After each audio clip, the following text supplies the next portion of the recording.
The first thing you noticed wasn't the cold. It was the absence. Not silence, but the kind of stillness that presses in, thick and unnatural, like the air itself is watching you. The desert, for all its dry brutality, was never truly quiet. There was always the distant rattle of wind through canvas, the crunch of boots on gravel, the distant bark of a feral dog, or the soft, rhythmic buzz of generators thrumming in the dark. But here, now, at this hour, nothing. Just the hum of tension under your skin. The kind that doesn't come from fear exactly, but from a deep, primal recognition that something is not where it should be. It was sometime past 0300. Witching hour. That long stretch between midnight and dawn where the mind starts slipping, the shadows grow teeth, and the war around you begins to feel less like a conflict and more like a hallucination. Specialist Grant was on shift alone, perched in a darkened corner of a bombed-out fourth-story room in a mall long since abandoned by its original owners and now filled with the quiet ghosts of two wars. It had once been a shopping center, escalators stripped bare, mannequins shattered, perfume counters reduced to twisted metal and dust. But now it was home. Or as close to it as anyone got out here. He sat with his back against the cold plaster, his M4 across his lap, night vision clipped loosely over one eye. The other eye just to blackness. Standard protocol. Night vision gave you clarity, but it robbed you of your periphery. And out here, in this place, peripheral vision was survival. Outside the shattered window to his left, the city sprawled in stillness. Baghdad's glow pulsed dimly on the horizon, diffused by dust and distance, like a dying ember. Inside, shadows ruled. Long, hunched silhouettes cast by broken beams and skeletal wiring. In the green-tinted field of his NVG, everything looked unreal. Limbs became twisted wreckage. Furniture looked like corpses. A mop bucket in the hallway had once made his heart stop. But none of that mattered now. Because now, something was in the room with him. It had started minutes ago, he thought. A shuffle. Light. Close. Like someone dragging their heel across broken glass. Then a whisper. Not a word, not even breath, just movement in the air. As if a figure had passed inches behind his head. Head turned, fast. Too fast. Night vision went black, thrown off by motion.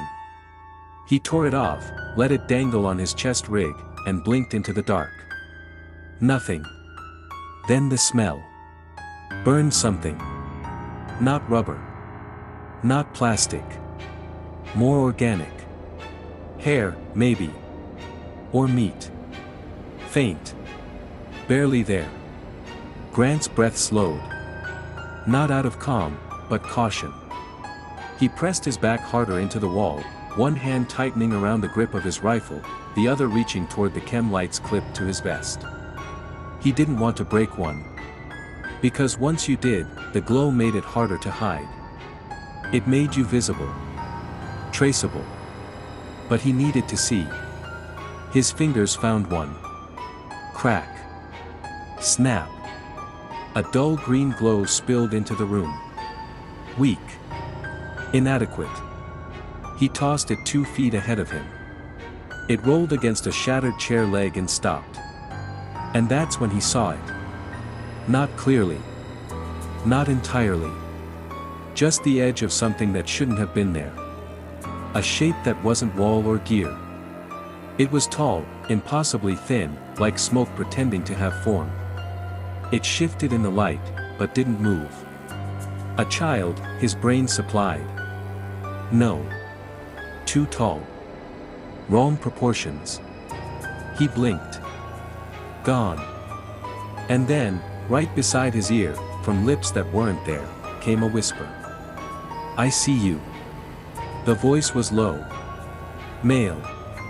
Not angry, not loud. But right next to him.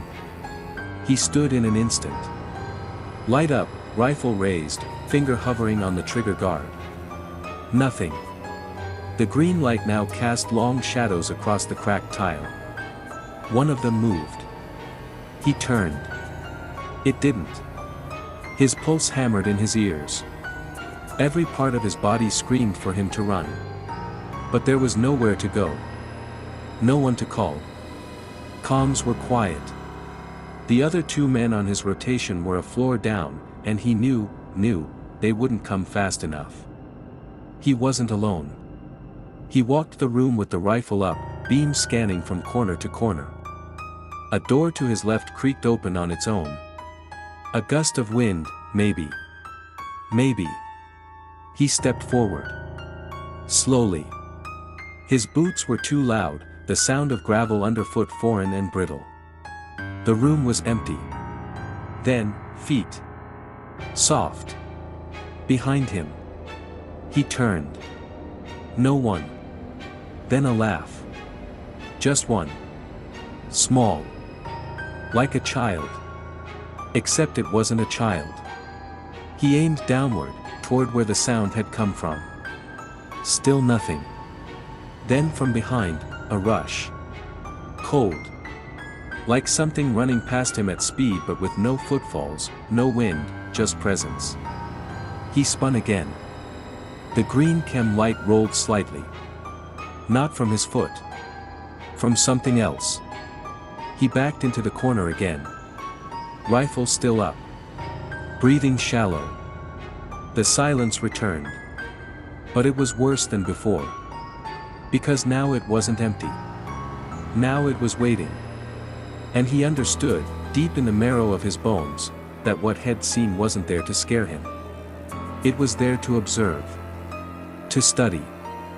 And if it had wanted to kill him, it would have. It didn't need the door. It didn't need noise. It just needed him to see it. Because now, it knew he knew. And it was patient. The shift ended at 0400. But the watching didn't. Not for days. And long after that deployment, long after he left Iraq and the army, and returned to the clean, fluorescent silence of suburbia. He still heard that voice in the quiet moments before sleep. I see you. And worse.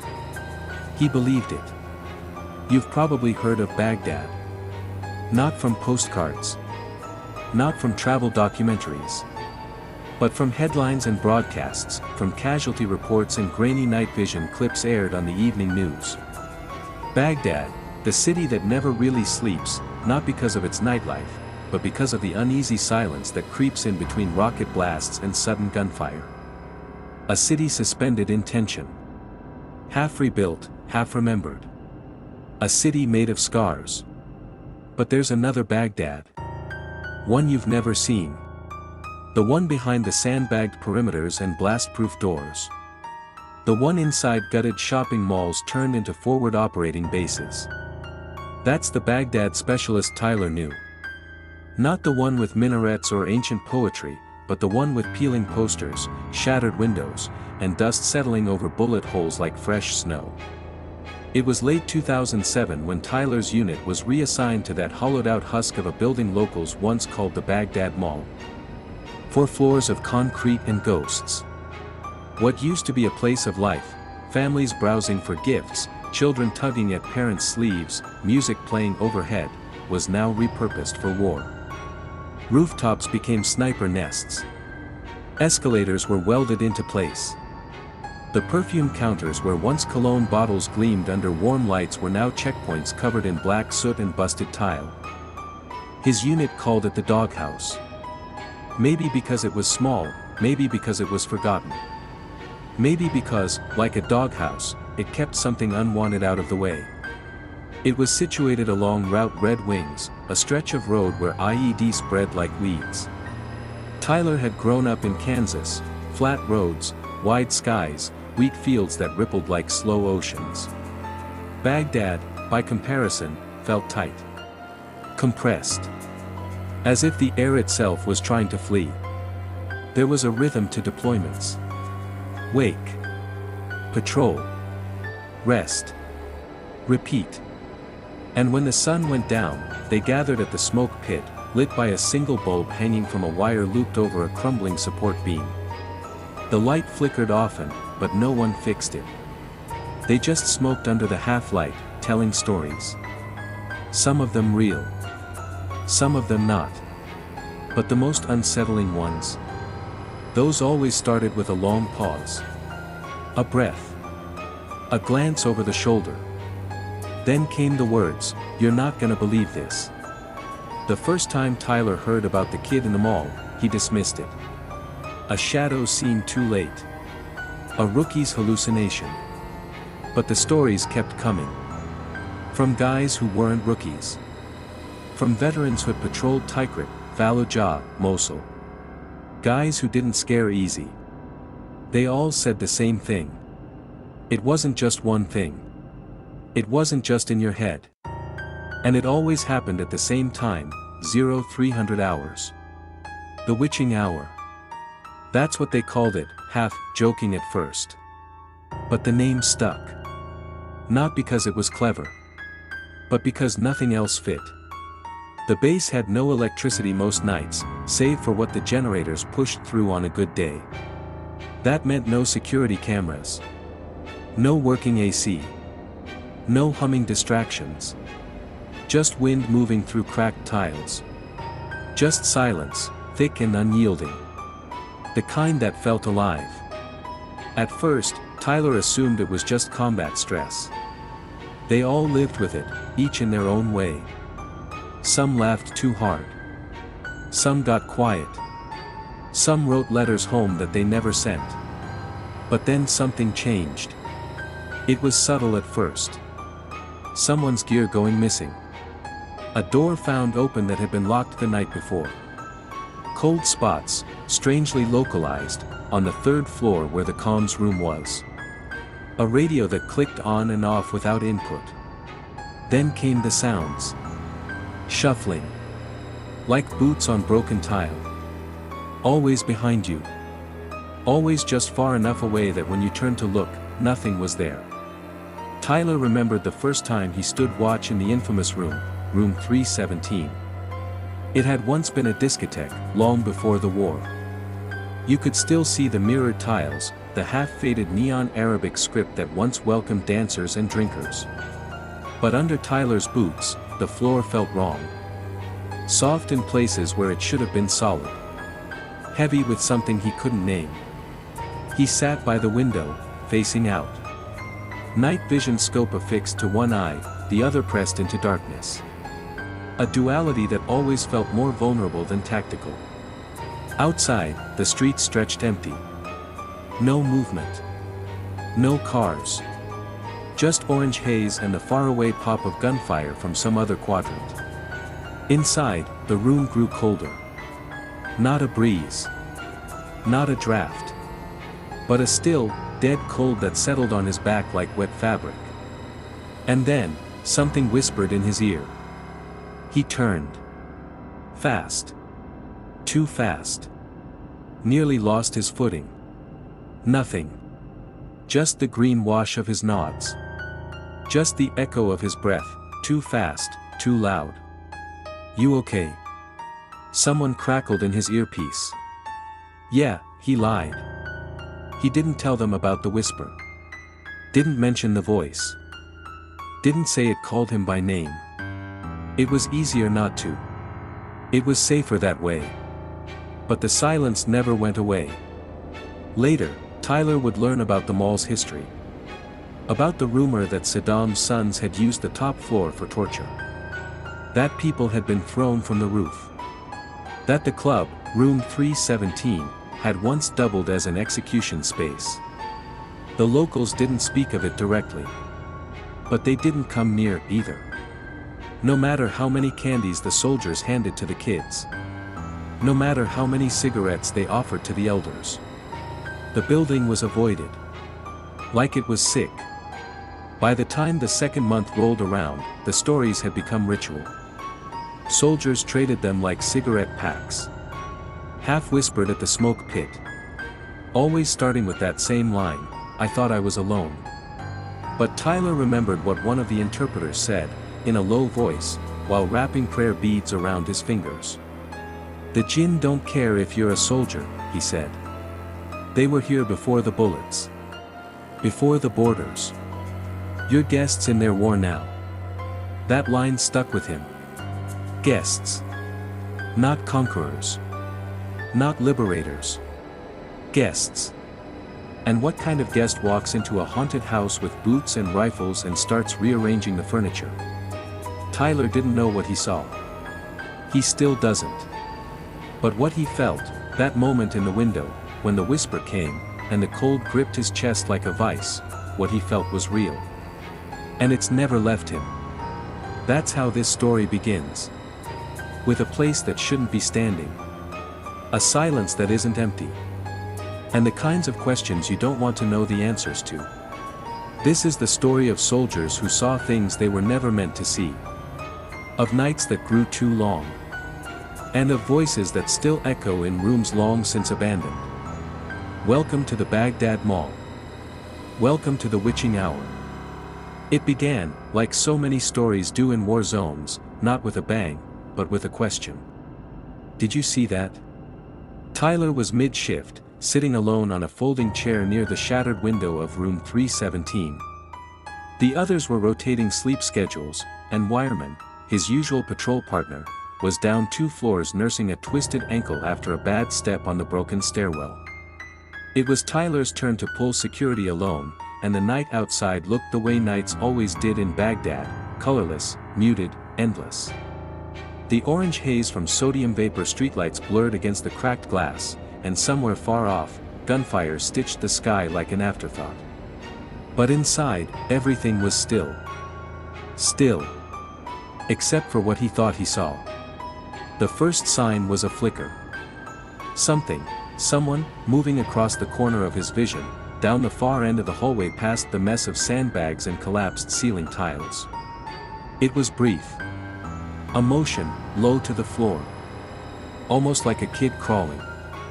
But when he turned his night vision that way, the hallway was empty. Just green-tinted ruin. Just broken glass crunching beneath the slow, insistent breath of the wind. He let out a slow exhale. Told himself it was his mind playing tricks. They'd warned him. That this place got to you. Especially at 0300. Especially if you were alone. He clicked the safety of his sidearm on and off, nervous habit. Stood. Took a step into the corridor. The sound of his own boots echoed like gunshots in the concrete hollow. The hallway stretched in both directions like an abandoned tunnel, black where the walls curved into pitch. Then he heard it, feet. Not boots. Not combat gear. Bare feet. Shuffling. Slow. Deliberate. Not stumbling. Not frightened. It came from the room across the corridor, room 321. The one with no door, just a hanging curtain of ripped camouflage netting. Tyler didn't remember anyone being posted in there. He was supposed to be the only one on this floor. He crept closer, flashlight still off. His rifle hung loose but ready. He reached the threshold. Waited. Silence again. Then, movement. Inside, just past the lip of the netting, something darted out of view. A shape. Low to the ground. Gone before he could blink. Hey! Tyler barked. Identify yourself. No answer. He pulled the netting back and stepped into the room. Nothing. The room was empty. Just dust and debris. A row of busted lockers lined the far wall, half open, their contents long since looted. A moldy mattress lay slumped against the corner. A single set of footprints was etched in the dust near the window, too small to be adult. Tyler followed them with his light. The tracks ended mid-room. No exit. No crawl space. No body. His stomach turned. Then came the whisper. Right behind him. Close. Too close. You shouldn't be here. He spun around, flashlight up, finger brushing the trigger. Nothing. But the room had changed. It felt full. Heavy. The air was thicker. Warmer now, almost wet. Like breathing through a soaked rag.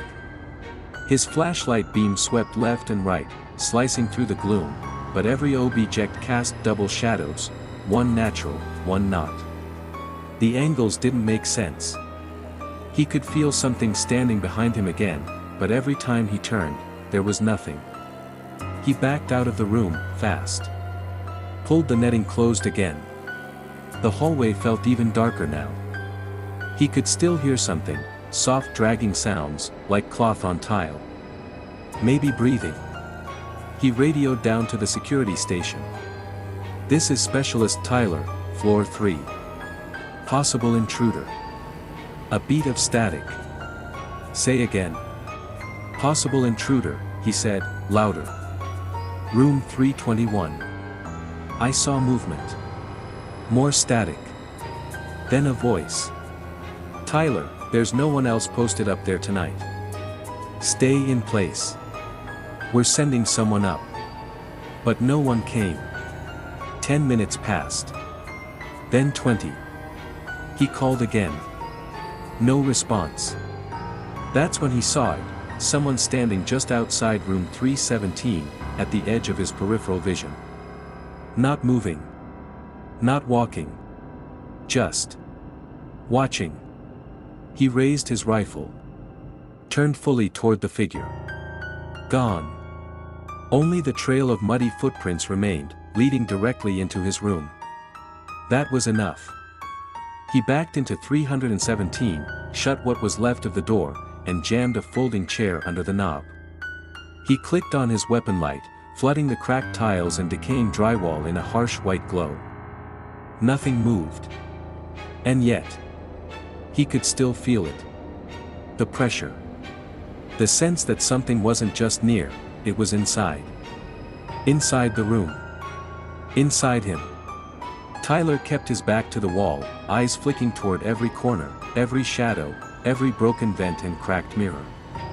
The next 30 minutes crawled by in complete silence, punctuated only by the rhythmic pop of his own heartbeat in his ears. Then the lights died. Everywhere. The hum of the generator cut out like a blade. No backup. No emergency glow. Just sudden, absolute dark. His weapon light flickered. Once. Twice. Then cut out too. He was blind. He was alone. He was not alone. In the total black, something brushed his boot. Soft. Like a child's hand. He didn't scream. Didn't run. He couldn't. He just sat there, paralyzed, gun in hand, breathing shallow, the darkness pressing in on all sides like a vice. He never saw what it was. Not then. But later, when they pulled the power logs and saw that nothing had failed, when the footage from the upper stairwell showed a blank 10-minute window of digital static, when Tyler's boots were found covered in a fine gray dust not matching any known material on base, he knew he hadn't imagined it. The night shift changed after that. People stopped volunteering to cover floor 3. Requests were quietly honored. The base chaplain visited twice in the next week, unprompted. No one said why. But everyone knew. Something was wrong. Something had been awakened. And it had started with a whisper. There's a particular type of silence in war zones. Not the kind that brings peace, but the kind that warns. A silence that presses against your chest and makes you second-guess every breath you take. Tyler had grown used to the mechanical rhythms of deployment, routine patrols, radio checks, the static hum of the generator outside the sandbagged entryway to the mall-turned-forward operating base. But after the incident in room 321, that rhythm was broken. And the silence? It was back. But this time, it felt deliberate. He hadn't spoken to anyone about what happened that night. Not Wireman. Not his squad leader. Not the chaplain. A couple of the other guys had noticed he was sleeping less, jittery, short-fused, but nobody asked.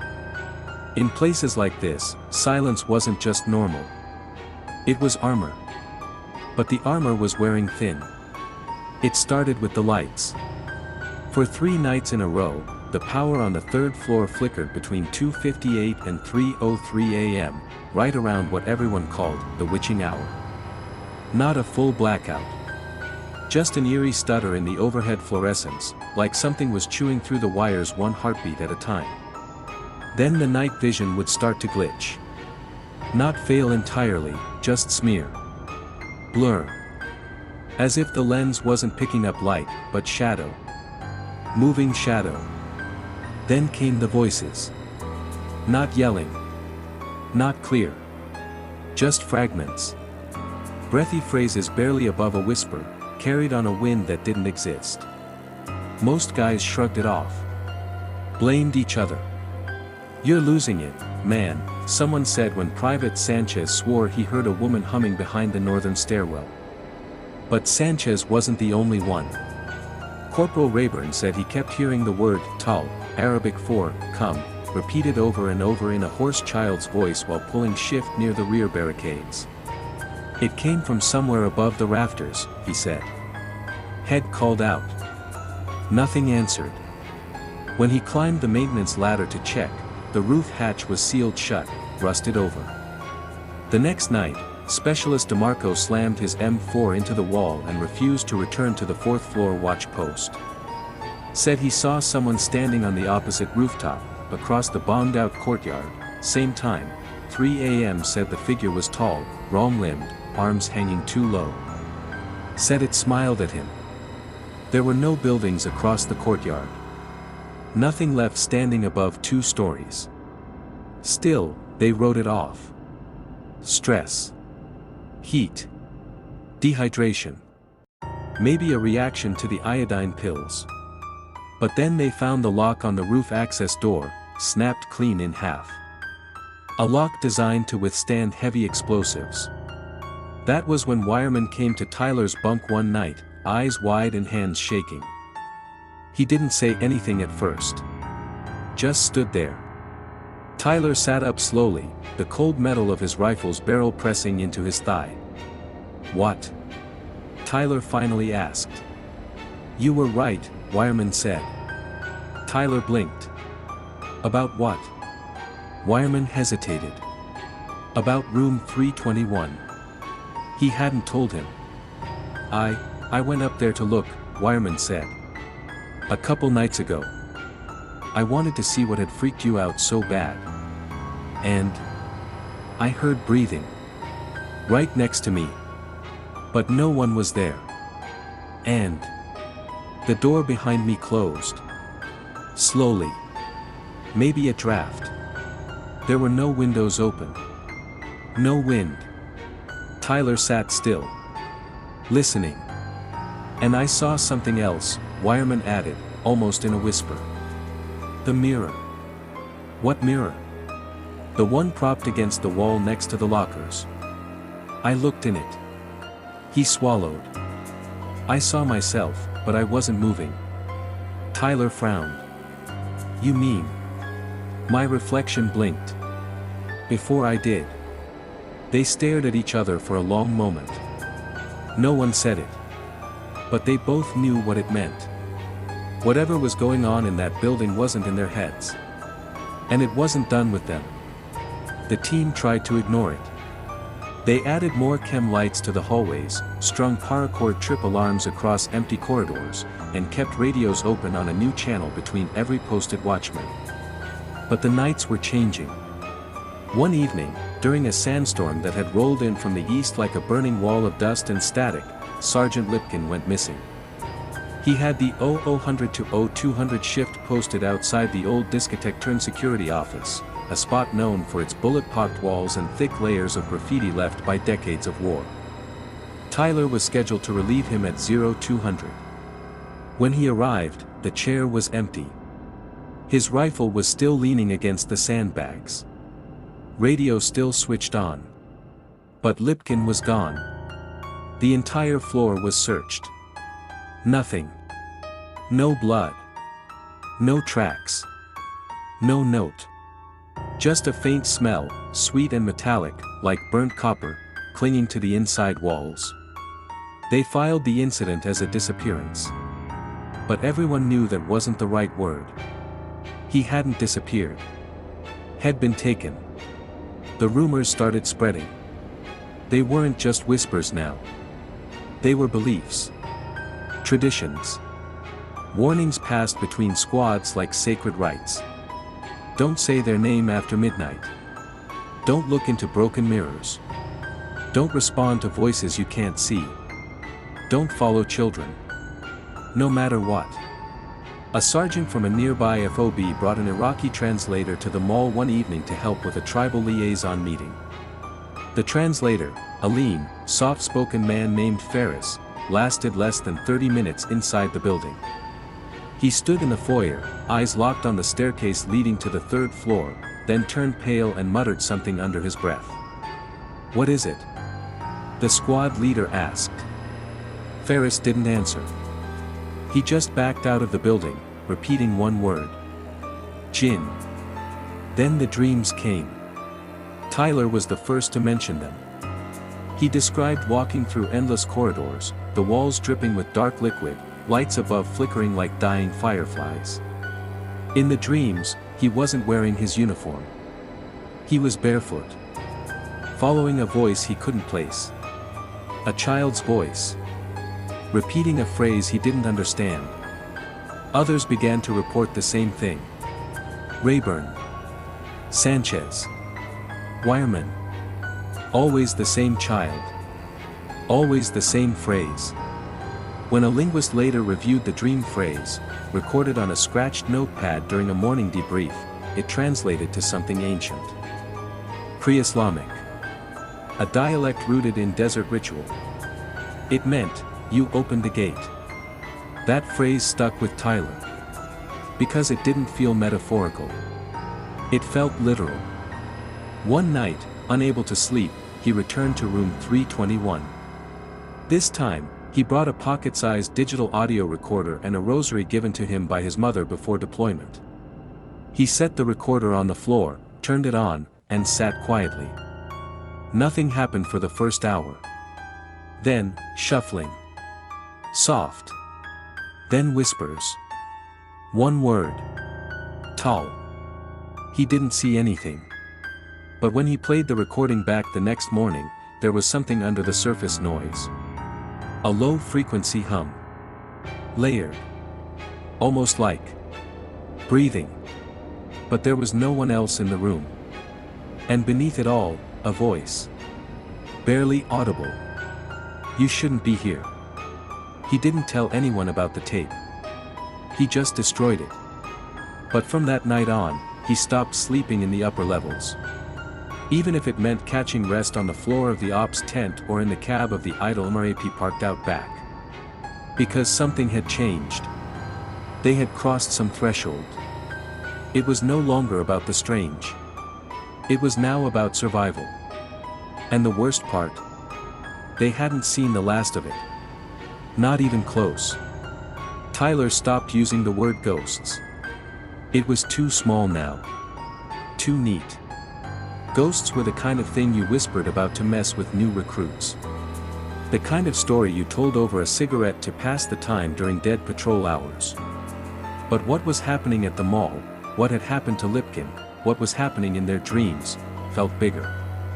Older. Like they'd stumbled into something they didn't understand. Something they weren't meant to. And Tyler wanted answers. The base's records were thin. It wasn't like back in the States, where everything was tracked, logged, digitized. In Iraq, if someone vanished, the official answer was often movement under fire or enemy action. No one logged the number of nights the lights flickered at 3 a.m., or the number of times a soldier claimed to hear footsteps behind a locked door. But Tyler had something better than records. He had witnesses. He started quietly. Just questions at first. Casual conversation over shared rations, between gear checks, during late shifts. Nothing direct. Just a simple, "You ever see anything weird in this place?" Most laughed it off. But some didn't. One of the first was Corporal Rayburn. He didn't laugh. Instead, he exhaled through his nose and said, "You talking about the kid?" Tyler blinked. "What kid?" Rayburn lowered his voice. "Saw him in the basement. Or I thought I did. Thought I was dreaming, but I wasn't asleep yet." He described the figure, young, barefoot, standing ankle-deep in floodwater that had pooled at the bottom of the escalator shaft. Said he had no eyes, just dark, smooth hollows. Tyler asked if the boy spoke. Rayburn shook his head. "No. But I heard a woman's voice. Whispering from behind me. That stopped Tyler cold. That same voice had followed him in his dream. The one that said you opened the gate." Over the next 2 weeks, Tyler quietly compiled everything he could from the others. Some reports were vague, feelings of dread, shadows that vanished when you turned your head, equipment that malfunctioned without reason. But some were specific. Terrifyingly specific. Private Finch, normally the most grounded guy in their platoon, said he woke up one night in his bunk and found his boots facing the wrong direction. He slept alone. He hadn't touched them.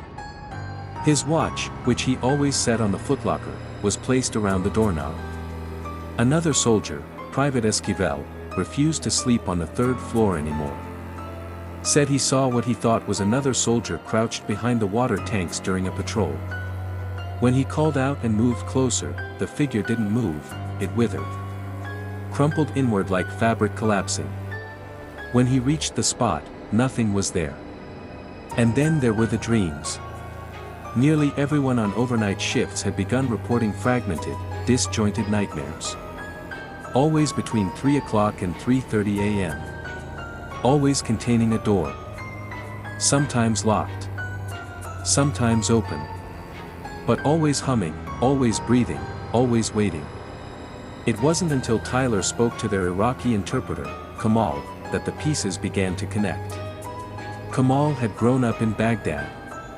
Before the war. Before the ruins. He wasn't just a translator, he was local memory.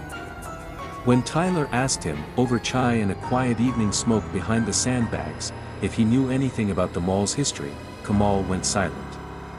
Then he said, "I do not go inside." Tyler raised an eyebrow. Kamal gestured toward the building. That place. It was not just a shopping center. It was government-owned. Before the war. Saddam? Tyler asked. Kamal nodded. Yes. His sons, mostly. They used it for entertainment. But also for punishment. Tyler frowned. What do you mean? There were parties on the top floor, Kamal said. But also interrogations. Executions. They brought people there in the night. Many did not come out. He paused, then added in a lower voice, "They say the roof was used for disposal." You know the word? Tyler's stomach turned. You mean? Yes. They threw them off. Suddenly, the uneasy feelings in room 321 made sense. The stairwell that led nowhere. The drag marks on the concrete, barely visible unless you were looking. The rusted bloodstains disguised beneath layers of dust. Tyler pushed for more. What about now? He asked. What do locals say about it? Kamal met his eyes. They call it Beit al-Jinn. The House of Jinn. Tyler didn't answer. Kamal looked back at the building. The kind of things you are seeing. They do not come from nowhere. Places hold memory. Like people. But worse. Because a place does not forget. That night, Tyler didn't sleep. He sat on his cot, staring at the ceiling, heart racing. Because it wasn't just trauma. It wasn't just stress or sleep deprivation. Something had stayed. Something had made a home in the cracks of that mall. The next morning, he went to Staff Sergeant Collins. The oldest member of their platoon. Someone who had served in Bosnia, then Afghanistan, and now here. Collins didn't believe in ghosts. But he believed in patterns. And he believed in keeping his people alive. Tyler laid it all out. Every detail. Every sighting. Every account. To his surprise, Collins didn't laugh. He didn't scoff or roll his eyes. He just asked, "You writing this down?" Tyler nodded. "Started a log last week." "Good. Keep doing it. Not for command. For us." That night, Tyler was assigned to lead the midnight shift on the roof. He went up with 2 privates, Shaver and Wallace, and a thermal scope borrowed from the forward recon unit. The air was hot, heavy, but unnaturally still. The generator hummed below, a low thrum that pulsed through the soles of their boots. At 3:07 a.m., Wallace called out. "There." Tyler moved to his position. Through the scope, he saw movement. Not fast. Not aggressive. Just wrong. A shape, human in proportion, stood near the edge of the courtyard. Not walking. Gliding. Smooth. Silent. Its heat signature was faint, too faint for a living person in 110-degree heat. "Eyes on," Tyler whispered. "Do not engage." Shaver breathed into his mic, "It's looking up." And then, as if hearing them, the figure vanished. Not ran. Not ducked. Vanished.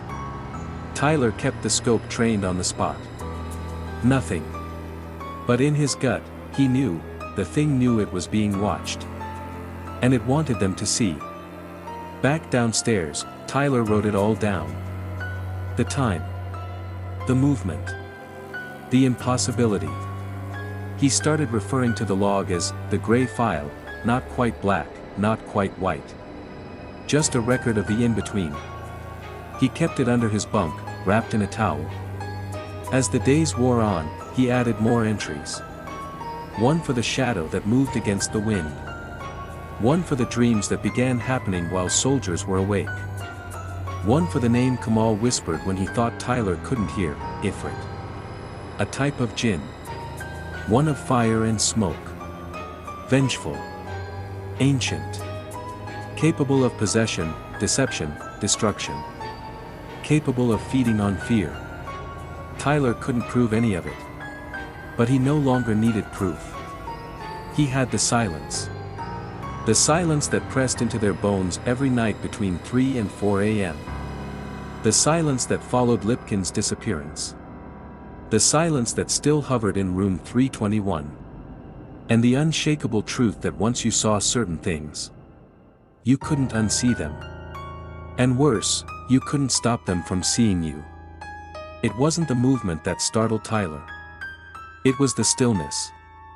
The kind of stillness that feels arranged, the kind that creeps in not because things have stopped moving, but because they've started watching. It had been 6 days since the rooftop sighting. 5 since Corporal Rayburn had gone pale and wordless after a midnight watch shift. 3 since someone had scrawled a phrase in charcoal across the stairwell leading to the 4th floor, "They don't want the living here." And now, Tyler stood alone in the northwest hallway of the Baghdad Mall, staring at the door to room 321. The door that everyone avoided. The one that no longer stayed locked, despite them changing the padlock twice. He wasn't supposed to be there. Not alone. Not unarmed. But something had shifted. It wasn't curiosity anymore. It was gravity. Something wanted him back here. He entered. The air in 321 was wrong. Thick. Stale. Still carrying that strange, sweet metallic note, like battery acid and dried blood. The room was bare, a broken desk, 2 folding chairs, a pile of torn insulation in the corner. The only window faced east and was partially covered with tape. Dust floated lazily in the soft ambient light, suspended like ash. And on the wall, something new. It hadn't been there before. A handprint. Blackened. Elongated fingers, too long for a human hand. as if dragged downward across the concrete. Faint, but unmistakable. Tyler stepped closer. That's when he heard it, faint, but layered beneath the hum of the generator below. A rhythm. Breathing. Coming from the other side of the wall. He froze. The wall led nowhere. It was the outer boundary of the structure. Beyond it, nothing but open air, craters, and the distant blast barriers around the west perimeter. He leaned forward. Listened. Then, a whisper. Just one word. Barely audible. Mifta. Arabic. Key.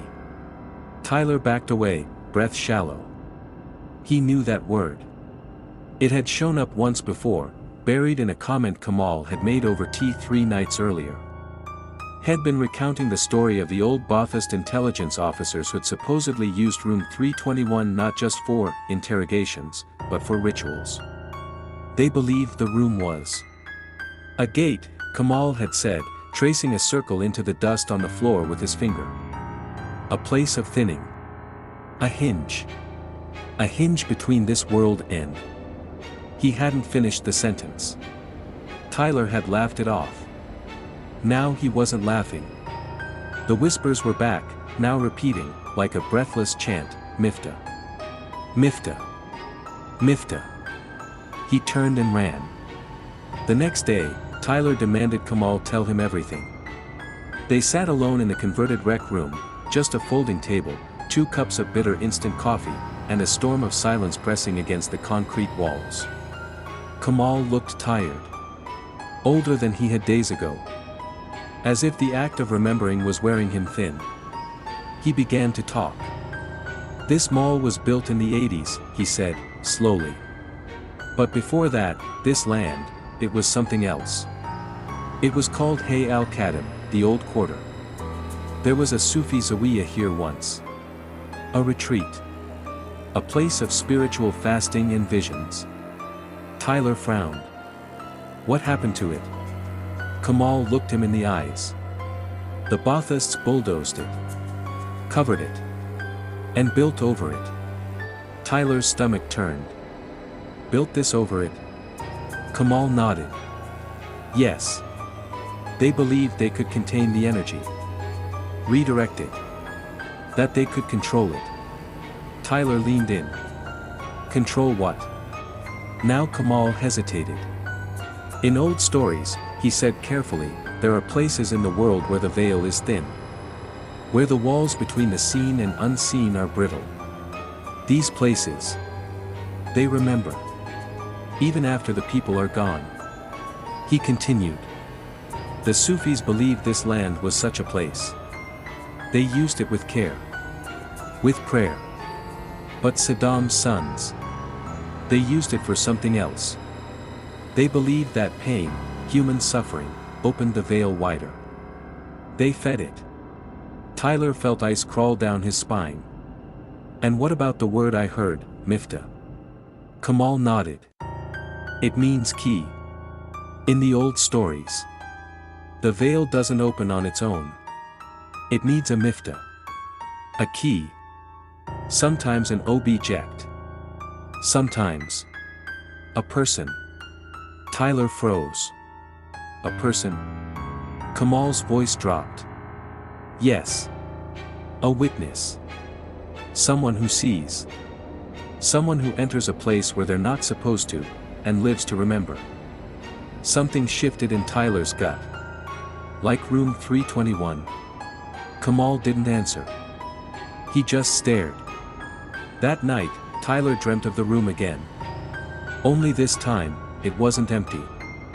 He stood in the corner, his rifle gone, his boots wet with blood that wasn't fresh but still glistened in the flickering green haze of the broken fluorescent light above.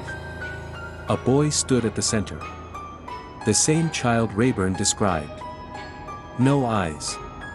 Only smooth black voids where eyes should be. And a mouth that opened wide enough to swallow sound. Then, it spoke. But it wasn't a child's voice. It was his own. Spoken back to him like a recording. You opened the gate. He woke up screaming. When Tyler went back to the gray file, he found something he hadn't noticed before. A pattern in the times. Every major incident, every noise, every sighting, every disappearance, had happened between 3:07 and 3:12 a.m. He pulled out his personal radio. Tuned to the old emergency frequency they used during their first month at the FOB.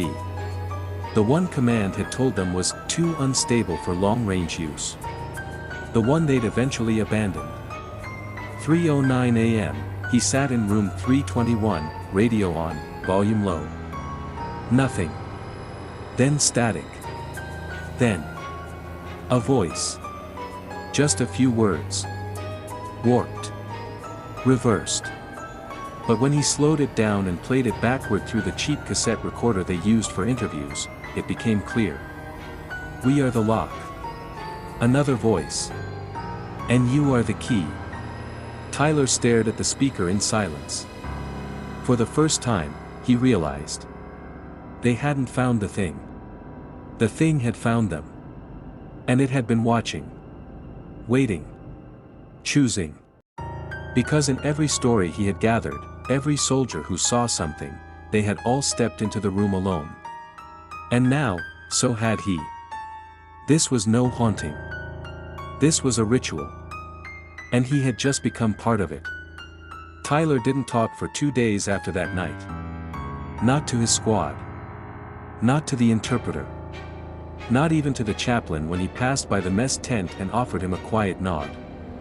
Something had broken open, not inside the room, but inside Tyler himself. And he was still figuring out how to make sense of it. But soldiers aren't trained to live with uncertainty. They're trained to dissect, to organize, to operationalize even the things they can't understand. So on the third night, he started writing. First in bullets. Then in sentences. Then in theories. He started with the room, 321. A pattern emerged. Every story, every whisper of ghost sightings, disembodied shadows, temperature drops, or sudden nausea, traced back to it. Or near it. Always between the hours of 2:55 and 3:15 a.m. And always when a soldier was alone. That wasn't superstition. That was a pattern. Then the voices. He played the radio back again, through headphones this time, slowing it to half speed. It wasn't just a phrase. It was a layered message. Multiple voices, some speaking Arabic, others in flat-toned English, overlapping one another like fragments of memory. But one thing was clear. You opened the gate. He hadn't misheard it. And that meant the gate was real. Or at least, real enough to be felt. Used. So he did what any sane man would have done. He began to map the ritual. Step by step. Step 1, the place. Room 321 was built directly above the old discotheque, a location Kamal said had once been used by Saddam's sons for executions and rumored occult rituals. The original foundation predated the mall entirely, likely part of a pre-Ba'athist structure, possibly the remains of a Sufi temple. That made the ground consecrated. Or desecrated. Depending on who you asked. Step 2, the time. The witching hour, around 3 a.m., showed up again and again. Not only in stories from Iraq, but in global reports of supernatural phenomena. In Catholic tradition, it was the Devil's Hour, a direct inversion of 3 p.m., the hour of Christ's death. In Islamic mysticism, it was the time of thinnest veils, when the jinn stirred and humans were most vulnerable. Step 3, the witness. That was the part Tyler couldn't shake. Every soldier affected had been alone. And everyone had seen something, then later changed. Behavioral shifts. Insomnia. Paranoia. Quiet withdrawals from the group. One soldier had transferred out within days. Another claimed it was just combat stress, then refused to ever walk past the stairwell again. Tyler's chest tightened as he circled a final detail in his notes. They all returned to the room. Some more than once. like it was calling them back. And now Tyler had done it, too. The gate, if that's what it was, wasn't just a metaphor. It had conditions. Proximity. Vulnerability. Attention. You didn't find it by accident. You found it by looking too hard. Or by feeling something was off and choosing to explore it anyway. The act of noticing it, of believing it, was the key. Belief as the trigger. Perception as the mifta. It made a kind of haunting sense. If the veil between worlds needed a crack, it would find one in the mind of a witness. He scoured old mission logs next. S2 reports. Patrol debriefs. Anything that might offer a secondary confirmation. Most were dry, routine. Mentions of static on comms, occasionally marked environmental interference or unexplained radio anomalies. A few noted sudden power losses in the northern generators, especially between 0200 to 0400. But one log stood out. May 18, 2006. A sergeant on tower duty reported seeing a figure near the western drainage tunnel. Claimed it moved like a shadow but cast none. The report had been flagged as fatigue-induced hallucination. The sergeant was medically discharged a month later. Tyler read the words twice. The tower faced the mall. It wasn't fatigue. It was pattern. He went back further, into base engineering schematics. The original plans showed that the foundation beneath the mall included reinforced sublevels, some of which no longer appeared on modern maps. Bombing and structural collapse were the official reason. But one note stood out. Sublevel B had a room marked ANEX-0. No purpose listed. Tyler couldn't find any photos. But he recognized the coordinates. Directly beneath room 321. 2 nights later, he returned to the roof. Just him, his rifle, and a voice recorder clipped to his vest. He didn't plan on talking. He planned on listening. The rooftop was quiet at first. Dust stirred in the wind. The smell of scorched sand and engine oil lingered on the air. But by 2:58 a.m., the temperature dropped. The wind fell still. And everything went quiet. Then he heard it. That same voice. But this time, it wasn't in his head. It was in the radio. Not the personal one. The rooftop antenna. A low, static-laced whisper. Just 3 words. He still listens. Tyler froze. Then it repeated. He still listens. Only this time, another voice joined it. Then another. And another. A chorus of forgotten speech, layered over itself, like the radio was catching fragments from other times. Other minds.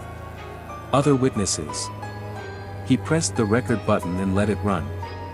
The next morning, Tyler played it back. At first, only static. Then. I saw the boy. I saw the girl with no eyes. The black figure above the convoy. Don't go below. The stairwell ends in smoke. Each voice different. Male. Female. Young. Old. Some spoke English. Some did not. But all were saying the same thing. They had seen. They had crossed. They were not alone. Tyler stared at the recorder. The gate wasn't just under room 321. It was everywhere they had stood. It moved. No, it followed. It wasn't bound to a place. It was bound to witnesses. To memory. And the moment they acknowledged it, it acknowledged them back. That was the reconstruction. The jinn, or whatever the entities were, didn't haunt in the traditional sense. They recognized. They selected. They whispered not to scare, but to see who would answer. It wasn't about fear. It was about revelation. And now Tyler understood the final step of the ritual. You didn't open the gate with blood. You opened it with attention. The kind of deep, intimate attention only trauma could breed. The kind soldiers carried without knowing it. Like wounds that didn't bleed, but remembered. And once the gate had your name. Thought you were part of the story. Forever. Tyler stopped writing. He stopped recording. He even stopped talking about it, even in passing. Because the moment he put it into words, something changed. At first, it was little things. The lights flickering in the corner of his vision. The subtle feeling that someone was always standing just behind him, even in empty rooms. The static that broke through his comms, even when the channel was clear. He kept telling himself it was stress. Sleep deprivation. The residue of trauma layered with superstition. He wasn't the first soldier to hear things. He wouldn't be the last. But that didn't explain the missing time. That didn't explain waking up outside the barracks with no memory of how he got there, boots still on, radio missing. That didn't explain the silence on the tapes. The ones he'd recorded, meticulously, over several nights, had gone blank. Every one. First 10 minutes, then 20, then the full hour. Nothing but dead air and faint clicks. The voices? Gone. His notes? Torn from his journal. Pages missing. He didn't remember removing them. Didn't remember burning them in the fire barrel behind the vehicle depot, but that's where he found the remains. Ash curled in familiar shapes. Ink bleeding through charred edges. He asked wiremen, quietly, offhandedly, if he remembered anything from their old patrol routes. Specifically the static on the comms near OP Red. Wireman looked at him like he'd spoken in a foreign language. OP what? Tyler blinked. Red. The Y junction. South of the doghouse. Doghouse? Tyler stared. Wireman wasn't joking. He didn't remember the road. The structure. The name. Something was wrong. The more Tyler tried to pin it down, to write, record, recall, the more the memories resisted. They blurred at the edges. Flattened out. Grew soft. Like time was sanding them down. Like something didn't want him to remember. The next night, he dreamed of the boy again. The glowing one. Only this time, he wasn't smiling. He was standing in the corner of Tyler's room, silent, watching. And then his face changed. The same twisting, warping horror he'd seen that night through the scope, only now the expression was sad. Not threatening. Resigned. As if to say, you looked too long. Tyler began to question everything. The other soldiers' stories, were they real? Or just internet echoes shaped by fear? Had he actually seen anything? Or had the djinn, that gate, been a construct of trauma? A mythological lens to make sense of the brutal, senseless chaos that war left in its wake. He reviewed the rooftop recording again. Static. No voices. Had they ever been there? Had he? When he confronted Kamal, the interpreter, about the ritual stories he'd told, the ones about the mall's basement, about Saddam's sons and the bodies thrown from the roof, Kamal just looked confused. I never told you those things, he said. You asked. I said I didn't know. That's when the real doubt set in. Not just about the events. About himself. About his own mind. That whatever stood between worlds, between logic and fear, death and something else, stepped one foot into their camp that night. And maybe left a mark. He stopped asking what it was. That's not the question anymore. The question is why. Why did it look at him? Why did it choose them? Why let them go, only to haunt them later, not with violence, but with memory? That's the thing. It never tried to kill them. It just wanted to be seen. And now that it had been, it never quite left. He thinks about the war sometimes, not the missions, not the politics, but the land itself. The roads.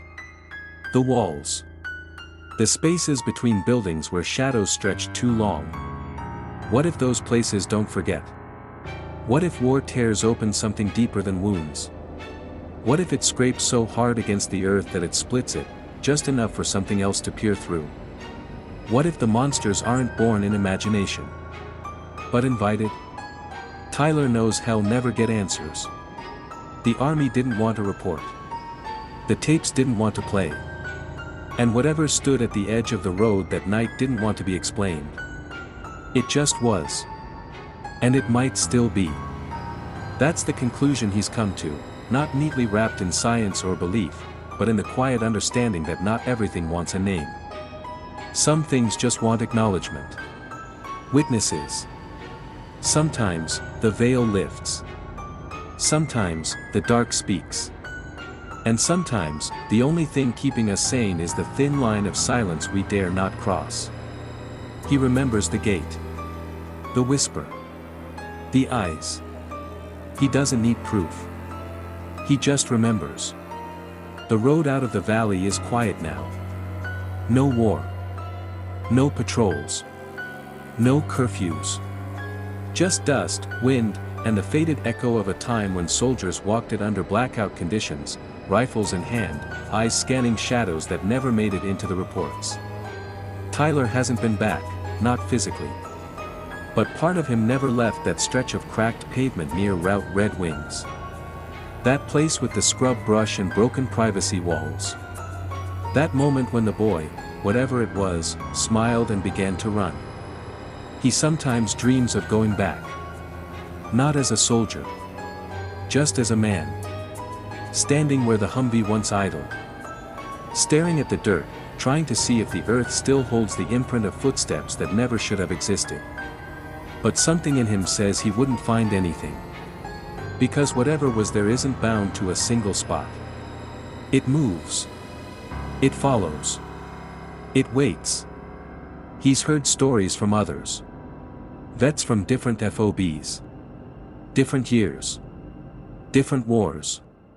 Yet somehow, they describe the same eyes. The same scream.